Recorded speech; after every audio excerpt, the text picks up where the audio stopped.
Welcome to this last part of our soft computing course, which is about genetic algorithms. Genetic algorithms, they are evolutionary computational models based on the Charles Darwin theory of natural evolution and inspired by the concept of the survival of the fittest. So it fits in the Darwin's theory of natural selection. In 1975, Professor John Holland at the University of Michigan invented the genetic algorithm theory, and subsequently it has been made widely popular by Professor Goldberg from the University of Illinois. So GA, it is available as an optimization technique today in the form number of variates as a steady state model as a simple GA or different variates depending upon the crossover operation used or the selection operation used in that. Okay, so the original GA and its many variants, they are collectively known as genetic algorithms. They are nothing but they are the computational procedures that mimic the natural process of evolution in the humans. So this slide typically shows the anatomy of the human cell or the animal cell in which we have the core or the nucleus. So if we get into the detail of this nucleus, there is a nucleus at the center of this cell nucleus.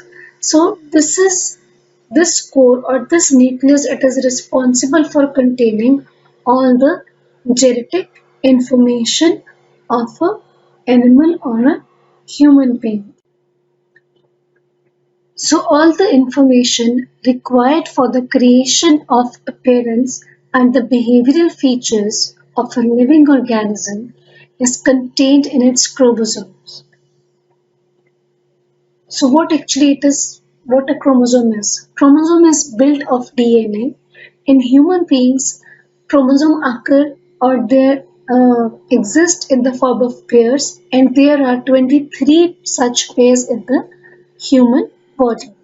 Further, these chromosomes, they are divided into genes, and these genes are responsible for encoding the properties which characterize or which identify a particular human being or a particular species or a living being. Okay, so the genetic algorithms, it is a class of stochastic search uh, solutions which encode a potential solution to the specific problem in the form of chromosome and then applies the optimization to find the best problem. So they act as a very good function optimizers, and they are typically very useful for NP hard problems. So NP hard problems, I hope you remember what are these. NP hard problems are the problems which are not solvable by deterministic logic in the polynomial time, but they can be reduced to a uh, polynomial time solvable problem. Okay, so genetic algorithm, it is inspired from the process of human evolution of reproduction and inheritance of characteristics in the children from the parents. So the chromosomes of the offspring, they are generated from the portions or the parts of the chromosomes of the parents itself, which give them certain features or due to which they inherit certain features which were existing in their parents. So in this way, they inherit a combination of characteristics from their parents, and in the similar way, genetic algorithms, they attempt to use this method of inheritance to solve the various problems involving the adaptive systems. So the objective of genetic algorithms is to find an optimal solution to a problem. They are nothing but heuristic procedures which can be modeled as the function optimizers though they are not guaranteed to always find the solution, but still they will give us a good solution for a wide range of problems at any stage. So normal, the general methodology for any genetic algorithm, irrespective of the variation, is any problem which has to be solved, it is encoded in the solution of that is encoded in the form of a chromosome. Then there is an objective or a cost function which is there. So this cost function is the objective function which either needs to be maximized or minimized depending upon the problem, and which determines how good a solution is. Okay, once we have framed or we have identified this cost function, and we have the set of possible solutions available with us in the form of chromosomes, then we are ready to apply the various evolutionary operators so that we can actually lead to evolution of a good solution, if not optimal. So that requires the commonly used operators of this crossover or recombination, selection and mutation. Okay, so let's get familiarized with the basic terminology so that we understand how to make use of or apply a genetic algorithm to any problem. So first term here is population. Population refers to collection of individuals which is representing the alternative or the possible solutions to a given problem. So population, it is very very important because this determines the amount of the information which is stored by a genetic algorithm. Okay, so every member of the population is it is referred to as an individual or a chromosome which is having a unique encoding uh, combination. Okay, and population, it is characterized by two properties. First is the initial population, that is what members they are comprising by initial population before I apply my genetic operators, and next is the population size. So population size, again, it is very very important for determining how well a genetic algorithm it is performing. So initial population, that can be random or it can be guided by mean fitness criteria. So if it is a guided collection of possible solution, it increases the possibility of finding the optimal solution. But even if it is a random collection of the possible solution, then also by genetic algorithm approach, it is good enough to give me a good solution in a limited number of iterations. Okay, coming to the population size, the size of the population, that depends upon the complexity of the problem, and that remains constant throughout uh, the problem. Okay, so if the population size is large, it means the runtime of my single genetic algorithm cycle that would be increased, but at the same time it increases my chances of finding a better solution. That is, the quality of my search, that is uh, improvised if I make my population size large. But at the same time, it costs me in the terms of overheads as memory which is required for storing these population members. Okay, and if I reduce my population size to a small number or a small value, it may lead to long convergence time because of the long search space, long search I have to carry out in my entire search space to find out a good solution for my given problem.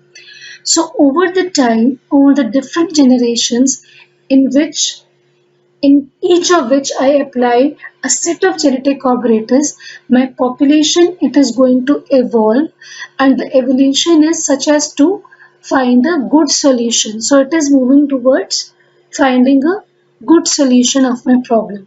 but the population size it remains constant. So the number of members I include in my population at the beginning of the problem, it has to be the same as I have after n iterations of genetic algorithm which are carried out. Okay. Next we come to is fitness. So fitness actually it measures how good the solution is. In the terms of our biological Q chromosome, it is capability of the individual to reproduce a certain kind of features. How fit an individual is, how fit a particular chromosome is. So that fitness has to be measured with respect to a cost or the objective function. So that can be a minimum cost function or a maximum cost function depending upon our problem. And as I told you, it measures the goodness of a solution. It is a user-defined criteria for deciding how do I measure that this is my possible solution, whether this solution is a good solution, it is an optimal solution, or it is a bad solution. Okay, so it is problem specific and it has to be framed by the user itself. Next term we come to is gene. So once we are encoding our solution in the form of chromosome, the every single element of my chromosome it is referred to as my gene, which is going to encode certain property or certain characteristic of my problem. Okay, and the gene is also referred to as allele. Next we come to the basic operators which are used. Selection operator. So basically we know that the process of evolution of the human generation that involves reproduction. Okay. So coming together of two individuals and reproducing new offsprings which are inheriting some characteristics from the parents. So for that we need to select the individuals which have to be used for this process of reproduction or recombination or crossover. Okay, so selection is actually a genetic operator in which we choose the individual population members so that we can perform the crossover or the recombination to produce or to get the highly fit individual, or on the terms of the problems I can say to find better solutions. Next term is crossover. So crossover is by another genetic operator that combines the different portions of my two parents which have been selected to create a better solution, and it gives me a new solution with the characteristics such that my fitness value of the offsprings that is increased. Okay. Then next is mutation. Mutation is a genetic operator which is used to introduce the diversity in my population. So it is a random kind of operator in which there is a change being made to the members of the population. So there is a probability of mutation which is involved because we cannot randomly change all the chromosomes or all the members which are there in my population, but then I can change certain elements from certain set of chromosomes depending upon what is the probability of mutation. So what is actually this probability of mutation? Probability of mutation, it is giving me the measure of how many elements in my population can be changed. So these elements they can belong to the same chromosome or to the different chromosome in my population. Next, we have an inversion operation. So it is a genetic operator but does not change the solution which is represented by a chromosome, but uh, it inverts. This is applicable actually to the binary chromosomes when I say. When my chromosome is it is the strings of ones and zero. So I can simply invert my zeros to one and one to zeros. Okay. So that is again a random kind of introduction or change in my population so as to increase the search space for finding my good solution to the problem.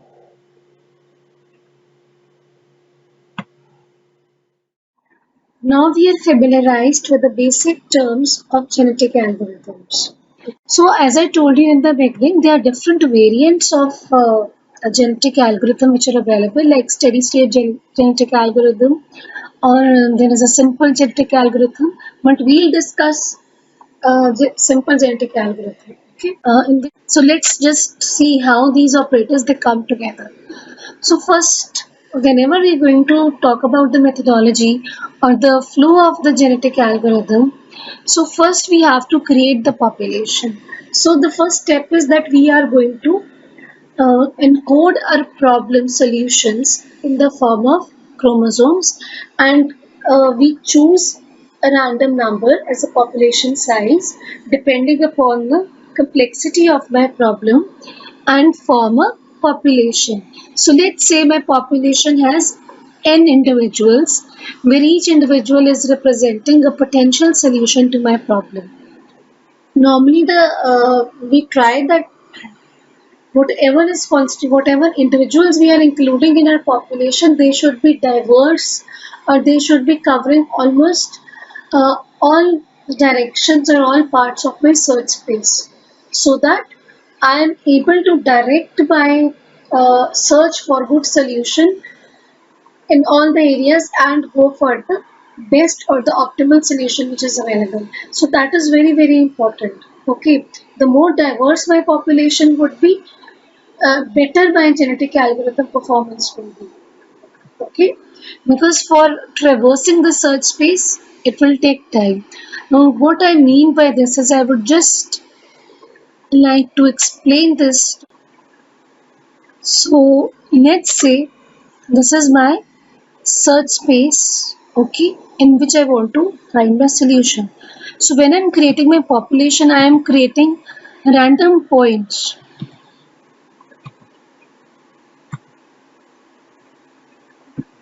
So, more diverse points I am taking in my possible population. So this is whatever going to be my input, and this is going to be my output. Okay. So eventually, let's say my minimum curve, it is going to be lying here. So till I am able to cover this part of my population, my search will not be directed to this minimum point, and I will not find the optimal solution. So I should be covering majority of my search space so that I am able to direct my search towards the minimum. I hope we are clear on this now. Okay. So once we form the population, now we should be having an objective function or the fitness function on the basis of which I will determine the goodness or the effectiveness or the value of the each solution I have included in my population. So the fitness function that can be a maximize function or a minimizing function. So I evaluate my all the individuals in the population according to that fitness function and compute their fitness value. Okay, so the fitness value gives me an idea that which solutions are the best fit members of my population, or which are the solutions which are most suitable from the given population for my given problem. Okay, once that is there, I perform by selection operation for generating the new offsprings or getting the new solution or improvising my search or directing my search in the search space. Okay, so here I am going to perform my selection. Once the selection is done, then we choose crossover. So the crossover is done, new members are where from the new members I to introduce the diversity I randomly change any bit or any element of that so that I can introduce the diversity. Then I again include those new offsprings in the population.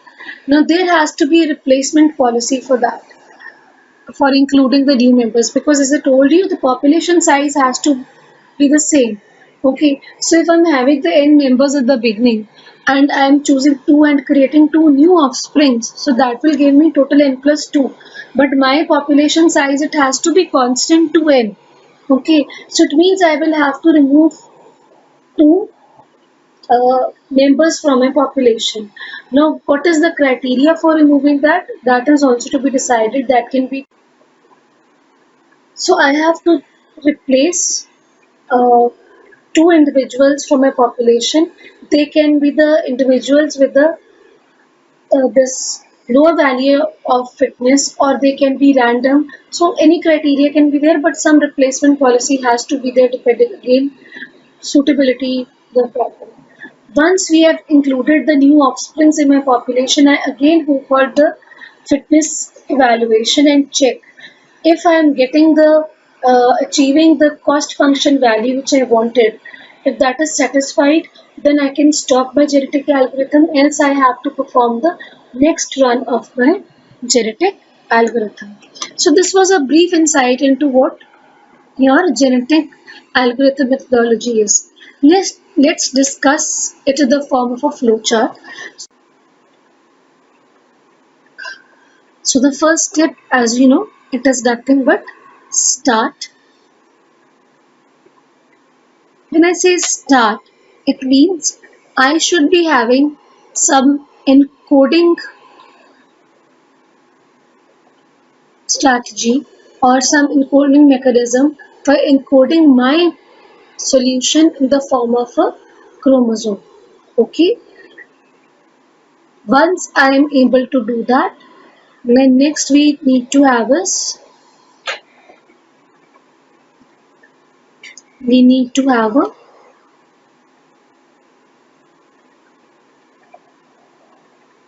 cost function which is there.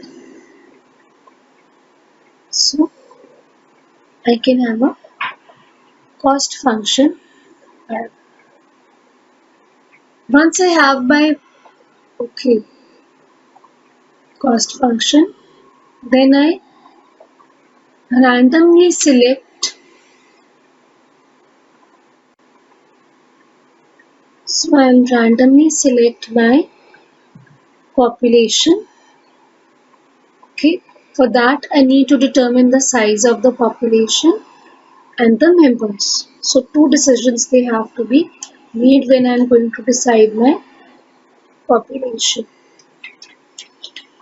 Once I have my population, I will do what? I will calculate or evaluate the fitness. Okay. So the next step to this is fitness evaluation. Okay. So this you have to do for each member of your population. So I'm going to evaluate the fitness of each member of the population. Once I have the fitness, then I need to go for improvising the fitness, for which I need to first perform the selection genetic algorithm operator. So I select my parents for getting the new potential or good solutions. So I have my selection here. Once I've selected the parents, then we have to perform the crossover so that we are going to get a better fit. Our attempt is to get better fit. It may not always give me a offspring with better fitness. Okay, so once the crossover is done, then I go for mutation, which is again.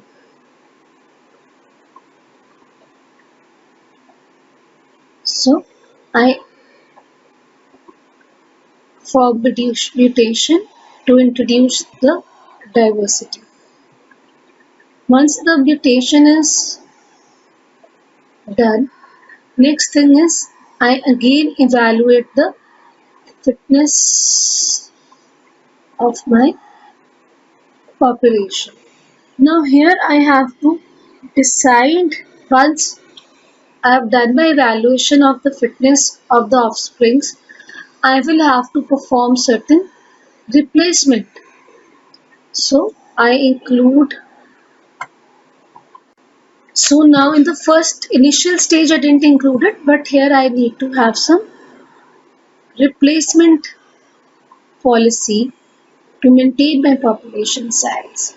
So I have to have some replacement. Okay, so that is my replacement which is going to come.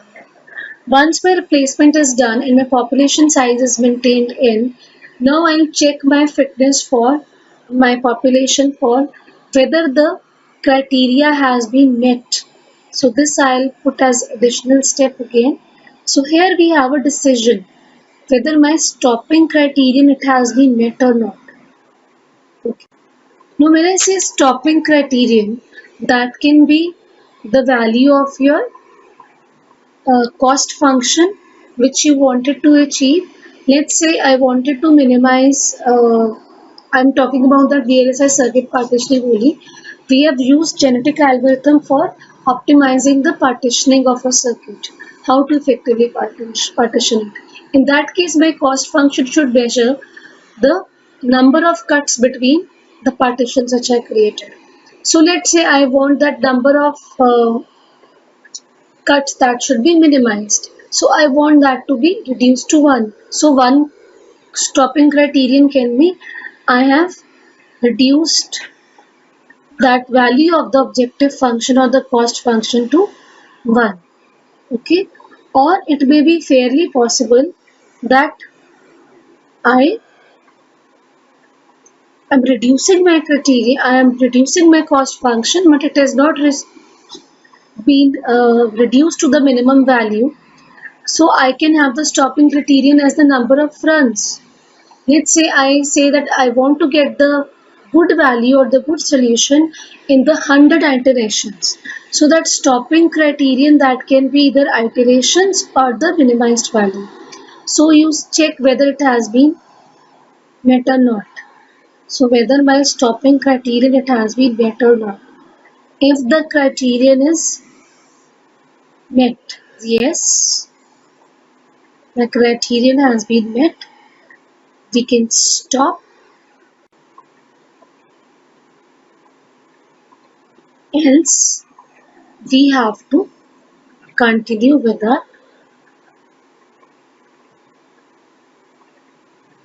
same set of genetic operators which is applied. So you have to bear with the wrong digital little crooked kind of writing. So this is the typical flow of my simple genetic algorithm. Okay, for any problem. You may have variants in this, but we have discussed a simple genetic algorithms. Okay, so the this steps which have been shown in blue, they are not included for the first run, but once my first run is over, after that we have these additional steps which have to be included. So I can make out from here that by basic steps they include the 3 genetic operators, that is selection, crossover, mutation, which are uh, mandatory when we are going to perform any genetic. So any genetic algorithm essentially would consist of these 3 steps. Okay. So I can just try to show it with this slide also. This is also going to model the same thing. So I have this is my population at any time t. So I perform the selection. I choose any 2 strings as the parents. Once I choose the parents, I'm going to perform the crossover and recombination, and I'm going to have the new solutions which are the offsprings or the children at the t time plus 1, and now these would be part of my population. Okay, assuming that their fitness is higher than my existing members of the population, fitness of the existing members of the population.